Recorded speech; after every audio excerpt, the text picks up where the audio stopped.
tribal members who have traveled from all over the country, from as far as Oregon and Washington and the Dakotas. I want to thank Corky Old Horn. I want to thank,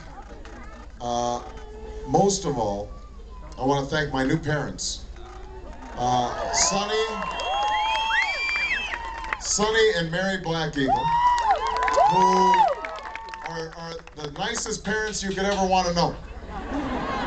And I like my new name, Barack Black Eagle. I mean, that's a good name.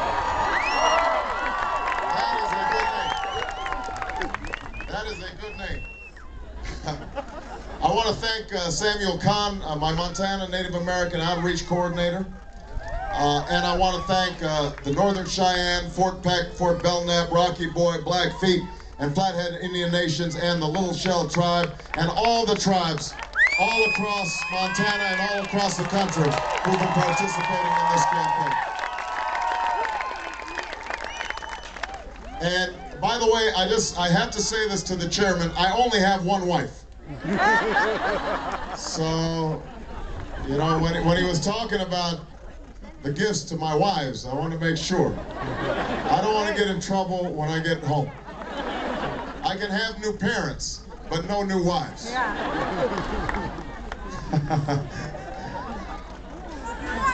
This is, my wife is spectacular. She is. I'm a lucky man to have.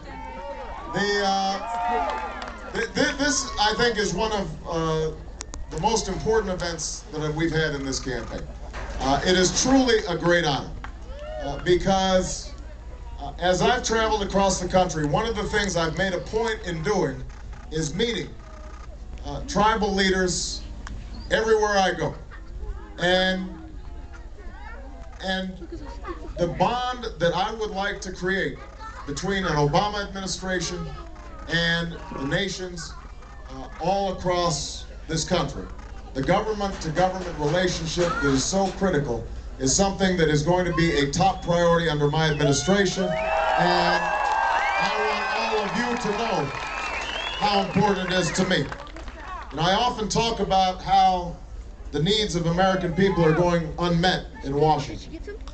Well, few have been ignored by Washington for as long as Native Americans, the first Americans. Too often Washington has paid lip service to working with tribes while taking a one-size-fits-all approach with tribal communities across the nation. That will change when I am President of the United States.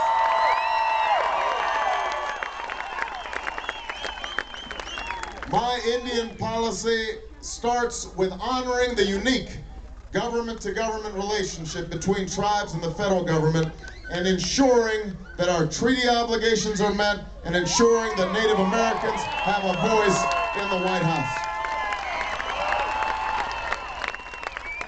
I'll appoint an American Indian policy advisor to my senior White House staff to work with tribes. I'll host an annual summit at the White House with tribal leaders to come up with an agenda that works for tribal communities, because that's how we'll make sure that you have a seat at the table when important decisions are being made about your lives, about your nations, about your people. That's going to be a priority when I'm President of the United States of America. Here's what else that I intend to do. We're going to end nearly a century of mismanagement of Indian trusts. We're going to work together to settle unresolved cases, to figure out how the trusts ought to operate, and to make sure that they're being managed responsibly. Today, tomorrow, and always. That's a commitment that I'm making to you as President of the United States of America. Now, I understand the tragic history between the United States and tribal nations. Our government has not always been honest or truthful in our dealings. And that's history that we have to acknowledge if we are going to move forward in a fair and honest way.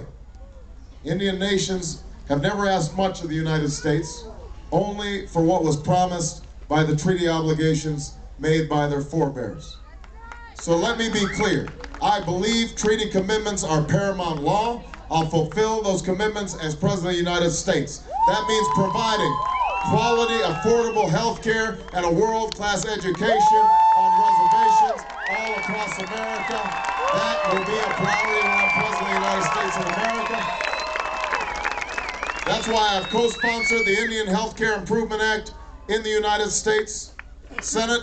That's why I'm fighting to ensure full funding of Indian health services, and that's why I'm fighting to increase funding for tribal colleges and for primary and secondary education for Native American children. That will be a priority when I'm President of the United States of America. And as President, I will never forget what this park is meant to honor: the service and sacrifice of generations of Native Americans to this country. We have to keep our sacred trust with Indian veterans by making sure no veteran is falling into homelessness, and that all our veterans are getting the benefits and the support that they've earned and the respect that they deserve. Let me just close by saying this. We have a lot of work to do in this country for all people.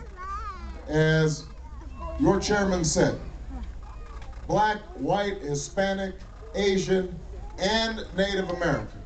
All of us are one people. All of us are struggling. People don't have health care. People are losing jobs. People have inadequate housing. Young people can't afford to go to college. Their schools are underfunded. My job as president is not just to get elected and sit there in Washington. My job as president is to make sure that Washington starts focusing on you, on your hopes, on your dreams, on your concerns. And to do that, it starts with a sense of respect. It starts with a sense that all people are worthy of respect. And unfortunately, that's not how Washington always operates. The Bureau of Indian Affairs sometimes acts like a bureaucracy that doesn't know anything about what's going on in the day-to-day lives of people. We need to shake up that bureaucracy, get them out of Washington, have them come here to Indian country and start getting a sense of what's going on. You guys pay taxes too. You deserve to get decent service from Washington. But here's the thing that I want you to understand. You know, I was born to a teenage mother, and my father left when I was 2 years old. So I didn't really know my father well. I was raised by a single mother and by my grandparents. And we didn't have a lot of money, and we didn't have much of anything. I was growing up in Hawaii at the time, and where I was growing up, there weren't a lot of black families, and so sometimes I was looked at as sort of an outsider. And so I know what it's like to be on the outside. I know what it's like to not always have been respected or to have been ignored. And I know what it's like to struggle. And that's how I think many of you understand what's happened here on the reservation. That a lot of times you have been forgotten, just like African Americans have been forgotten, or other groups in this country have been forgotten. And because I have that experience, I want you to know that I will never forget you. You will be on my mind every day that I'm in the White House. We will never be able to undo the wrongs that were committed against Native Americans. But what we can do is make sure that we have a president who's committed to doing what's right with Native Americans, being a full partner, respecting you, honoring you, working with you. That's the commitment that I'm making to you, and since now I'm a member of the family, you know that I won't break my commitment to my own brothers and my own sisters. Thank you, everybody. God bless you. I'm honored to be part of you. Thank you very much. Thank you. Thank you very much. Thank you.